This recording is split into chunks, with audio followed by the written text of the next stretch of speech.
Poland's government is hosting today's commemoration with Prime Minister Justin Trudeau meeting Poland's president. Joining me right now to talk more about this is Poland Ambassador to Canada, Witold Dzielski. Thank you so much for being here. Thank you so much. I want to talk to you on a day like today. How important is it for us to mark a day like today in this current political environment?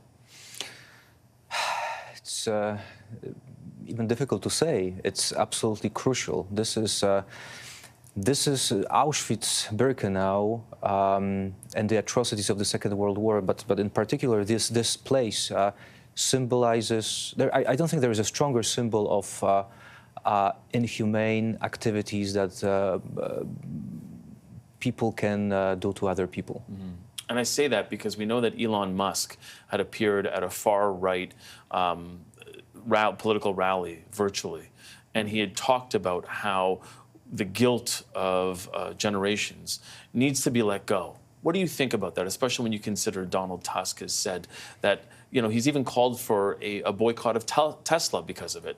Mm-hmm. What does that do to the current political climate in Europe when you consider some of what is happening right now? Well, look, I haven't heard that that speech of Elon Musk, but I am absolutely certain that our contemporary life, our values, and what we have achieved is based and deeply ingrained in our history. If we don't learn from our history, we are bound to make mistakes, and those mistakes, as we know from history, tend to be quite often tragic, like the death of millions of people during the Second World War, like the example of German atrocities, Russian atrocities in my part of Europe, like Auschwitz-Birkenau. So what does that do to the political conversation right now in Europe, especially? Because I've seen a survey from Poland that shows there's roughly 1/3 of voters there that would be swayed by support of Elon Musk in the upcoming elections. Are you concerned about that?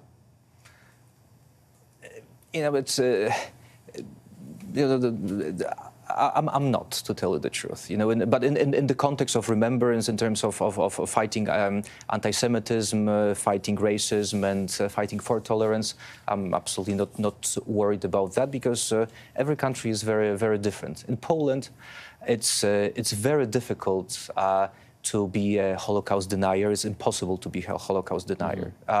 It's impossible to not to have a sense and a feel of the drama of the Jewish people, of the Polish people as well, and many of the other peoples that have suffered during the World War II and under the Holocaust. Something else I want to ask you about today is Mark Rutte, the Secretary General of NATO, today was talking about the floor for spending and saying that it does have to go up because that 2% target that we've seen, GDP on defense spending, is a decade old, and certainly there are new pressures here. When you consider the fact that Canada right now is barely at about 1.4, Poland, I know, is at 4%. Where does Poland stand on supporting that ceiling going up? Not the ceiling, I should say the floor going up, especially when you have somebody like U.S. President Donald Trump saying the new level should be 5%. Mm-hmm. Well, Polish governments, Polish authorities agree with that perspective. We believe that the level of spending needs to go up. We are at the 4.3 this year, 4.7 next year, so we're getting close to 5. And in terms of GDP, we're the #1 spender. It's absolutely necessary. Today, the world around NATO is changing. It's not only Russia, which is pumping a lot of money into their military development. It's other countries that are getting stronger, not only in terms of military, but economy. If we want to preserve NATO, if we want to preserve our way of life, we need to be stronger, because we need to be able to win a possible war in the future, which will matter. And I've only got about 30 seconds, but what's your message to Canada then, if Canada is so far behind? Well, we encourage Canada to continue spending. That's what we've been doing in a gentle and kind manner, as allies do. President Trump is a little bit harsher in his terminology, and I'm sure there will be, there will have to be changes in terms of levels of spending on the side of all the allies. Polish ambassador to Canada, Witold Dzielski, thank you so much for being here. Really appreciate it.